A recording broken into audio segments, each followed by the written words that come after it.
Glory to God the Father and Son Yeshua Messiah. Isaiah chapter 36. Assyria's challenge to God. It was in the 14th year of King Hiskiyahu that Sancherib king of Ashur advanced against all the fortified cities of Yehuda and captured them. From Lachish the king of Ashur sent Ravshakeh to Hiskiyahu in Jerusalem with a large army. He positioned himself by the aqueduct from the upper pool, which is by the road to the launderer's field. Eliakim the son of Hilkiyahu, who was in charge of the household, Shebna the general secretary and Yoach the son of Asaph the foreign minister went out to meet him. Ravshakeh addressed them, "Tell Hiskiyahu, here is what the great king, the king of Ashur, says. What makes you so confident? I say, do mere words constitute strategy and strength for battle? In whom, then, are you trusting when you rebel against me like this? Look, relying on Egypt is like using a broken stick as a staff. When you lean on it, it punctures your hand. That's what Pharaoh king of Egypt is like for anyone who puts his trust in him. But if you tell me, we trust in Adonai our God, then isn't he the one whose high places and altars Hiskiyahu has removed, telling Yehuda and Jerusalem, you must worship before this altar?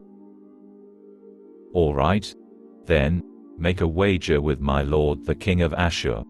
I will give you 2,000 horses if you can find enough riders for them. How then can you repulse even one of my master's lowest-ranked army officers? Yet you are relying on Egypt for chariots and riders. Do you think I have come up to this land to destroy it without Adonai's approval? Adonai said to me, go up against this land and destroy it." Eliakim, Shebna and Yoach said to Ravshakeh, "Please speak to your servants in Aramaic, since we understand it. Don't speak to us in Hebrew while the people on the wall are listening." But Ravshakeh answered, "Did my master send me to deliver my message just to your master and yourselves? Didn't he send me to address the men sitting on the wall, who, like you, are going to eat their own dung and drink their own urine?" Then Ravshakeh stood up and, speaking loudly in Hebrew, said, "Hear what the great king, the king of Ashur, says. This is what the king says, don't let Hiskiyahu deceive you, because he won't be able to save you. And don't let Hiskiyahu make you trust in Adonai by saying, Adonai will surely save us. This city will not be given over to the king of Ashur. Don't listen to Hiskiyahu. For this is what the king says, make peace with me, surrender to me. Then every one of you can eat from his vine and fig tree and drink the water in his own cistern. Until I come and take you away to a land like your own land, a land with grain and wine, a land with bread and vineyards. Beware of Hiskiyahu. He is only deluding you when he says, Adonai will save us. Has any god of any nation ever saved his land from the power of the king of Ashur? Where are the gods of Hamat and Arpad? Where are the gods of Sfarvaim? Did they save Shomron from my power?